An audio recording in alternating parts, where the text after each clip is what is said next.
Doctor की service. एक doctor जल्दी जल्दी अस्पताल में एक आवश्यक ऑपरेशन के लिए आता है। उसने अपने कपड़े कपड़े बदले और तुरंत ऑपरेशन ब्लॉक में चला गया। उसने देखा कि लड़के के पिता हॉल में चक्कर लगा रहे हैं। डॉक्टर को देखते ही लड़के के पिता भड़क हो उठे और डॉक्टर से बोले कि आपको आने में इतनी देरी क्यों लगी? क्या आप जानते नहीं हो कि मेरे बेटे की जान खतरे में है? आपको आपकी जिम्मेदारी का एहसास भी है या नहीं?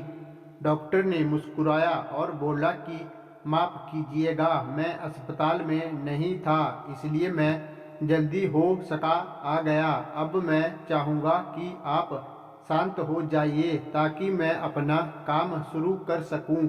लड़के के पिता कहते हैं कि मैं शांत हो जाऊं? अगर ये तुम्हारा खुद का बेटा होता तो क्या तुम शांत हो जाते? अगर तुम्हारा बेटा अभी मर जाए तो तुम क्या करोगे?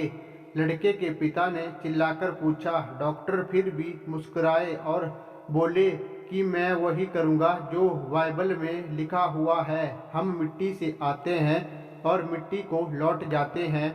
आप जाइए और अपने बेटे के लिए प्रार्थना कीजिए। भगवान की कृपा से हम अपनी तरफ से सबसे अच्छा करने की कोशिश करेंगे।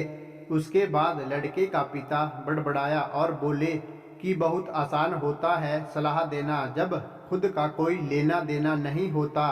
कुछ घंटों के ऑपरेशन के बाद डॉक्टर खुश हुआ और ऑपरेशन थिएटर से बाहर निकला और बोले कि शुक्र है आपका बेटा बच गया। और बिना पिता के कुछ कहने का इंतजार किए ही डॉक्टर वहां से बाहर चले गए।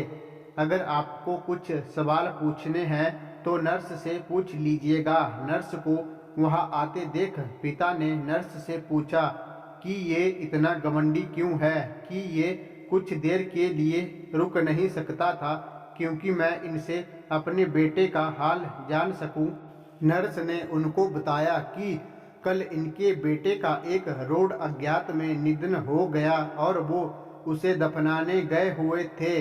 जब हमने उन्हें आपके बेटे के ऑपरेशन के लिए उन्हें बुलाया भेजा तब वो आपके बेटे का ऑपरेशन करने के लिए वहां से निकल आए।